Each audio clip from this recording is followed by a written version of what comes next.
So, let's dive into a really fascinating question. Are reconfigurable circuits the future of computing?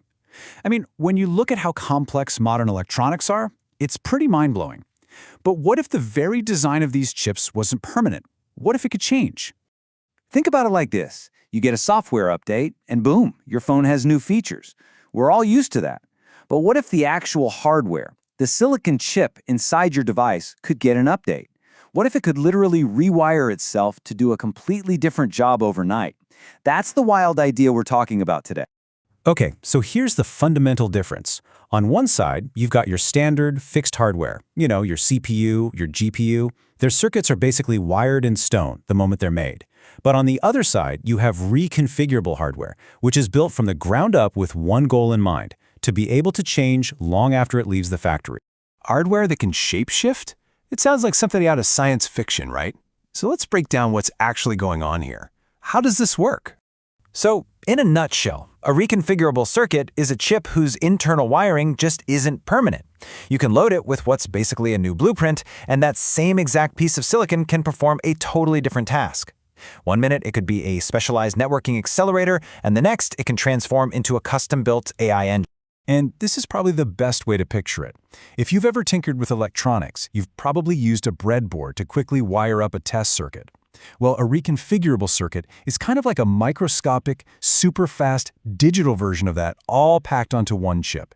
You're not physically changing the silicon, you're just redrawing the connections. It's so cool.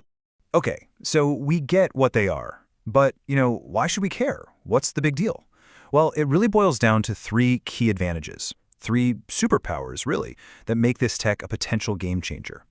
So let's run through these. First, you get ultimate flexibility. See, with a normal processor, you're just changing software instructions. With these, you're changing the actual hardware pathways the data flows through. Second, speed to market.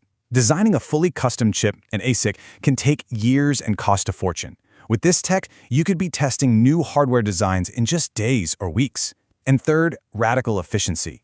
You can build a hardware pipeline that is perfectly, and I mean perfectly, tailored for one specific job, which gives you this huge performance boost for way less power. And this isn't some far-off theory. This technology is already out there in the wild, powering a lot of the digital world that we rely on every single day. Let's take a look at where it's already making an impact. So in the massive data centers that run the cloud, companies are using these to speed up everything from your Google searches to complex AI models. Then you've got what's called the edge. Think smaller devices like smart cameras or medical sensors where they're used for super efficient machine learning. And finally, we're seeing them pop up in these amazing hybrid systems, where a traditional CPU and these flexible circuits are all working together on the same chip. Which, of course, brings us right back to our big question. We know what they are, we know what they're good for, so are these reconfigurable circuits going to take over and replace everything else, or is the answer a little more nuanced? And this really shows the trade-offs perfectly. Reconfigurable circuits absolutely shine in areas where things are changing fast, like with new AI algorithms, or for tasks where every single nanosecond counts. But for those massive, unchanging jobs where you need the absolute maximum efficiency possible, think video encoding at a huge scale. A purpose-built, fixed chip, an ASIC, is still king. It's all about using the right tool for the right job. You know what? This is the absolute best way to think about all this. Your CPU? It's like a Swiss Army knife. It's great for all sorts of general everyday tasks. A custom ASIC? That's like a giant specialized factory machine, built to do one thing perfectly, billions of times. And the reconfigurable circuit? Well, that's like a modular workshop, where you can completely rearrange your tools to build something totally new and custom for whatever challenge comes up tomorrow. So the big takeaway here really is this.